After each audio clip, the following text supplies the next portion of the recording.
Hi, നമസ്കാരം. ചങ്ങാതി നന്നായാൽ കണ്ണാടി വേണ്ട എന്ന് കേട്ടിട്ടില്ല. ഇതിപ്പോൾ ഒരു പഴഞ്ചൊല്ല് പറയണത് എന്താണെന്ന് വിചാരിച്ചിട്ടുണ്ട്.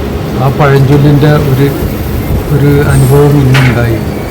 കാരണം നാളെ തിരുവോണമാണ്. അപ്പോൾ ഇന്ന് ഉത്രാടം.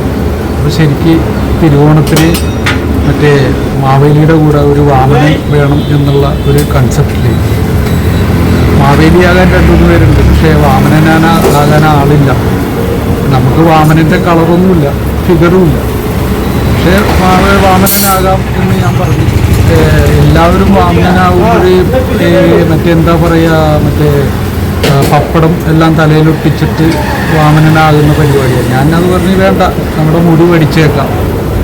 ഈ വടിച്ച മുടി കണ്ടതോടുകൂടി നമ്മുടെ സുഹൃത്തുക്കൾ വേഗം ഗ്രൂപ്പുകളിലേക്ക് ഇട്ട് അതുമായി ബന്ധപ്പെട്ട വന്ന കമൻറ്റുകൾ അത് നിങ്ങളുമായി ഒന്ന് പങ്കുവെക്കാമെന്ന് വിചാരിച്ചാണ്. ഒന്ന് നിങ്ങൾ കേൾക്കുന്ന സുഹൃത്തുക്കൾ പറഞ്ഞ കമൻറ്റുകൾ നിങ്ങൾക്കും കൂടെ കേൾക്കാവുന്ന രീതിയിൽ ഞാൻ നിങ്ങളുമായി പങ്കുവെക്കുകയാണ്. Thank you. എല്ലാവർക്കും ഓണാശംസകൾ, തിരുവോണാശംസകൾ നേരുന്നു. അക്കീമേ ഓണാക്കിയ ഇത് ഈ ഫോട്ടോ കണ്ടോ? ഇതാണ് ലുക്ക്. നീ തൊപ്പി വെക്കണ്ട. ഈ ലുക്കിൽ കാണുമ്പോൾ നീ ഏകദേശം ഒരു സിനിമ നടന്ന ലുക്ക് ഉണ്ടല്ലോ.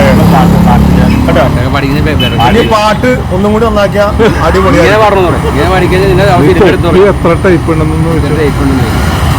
അത് തൊപ്പി അതൊന്നും പറയാനും പറ്റൂല. 30 തൊപ്പിയുണ്ട്. 30 തൊപ്പി യേശുദാസിനെ പോലെയാണല്ലോ.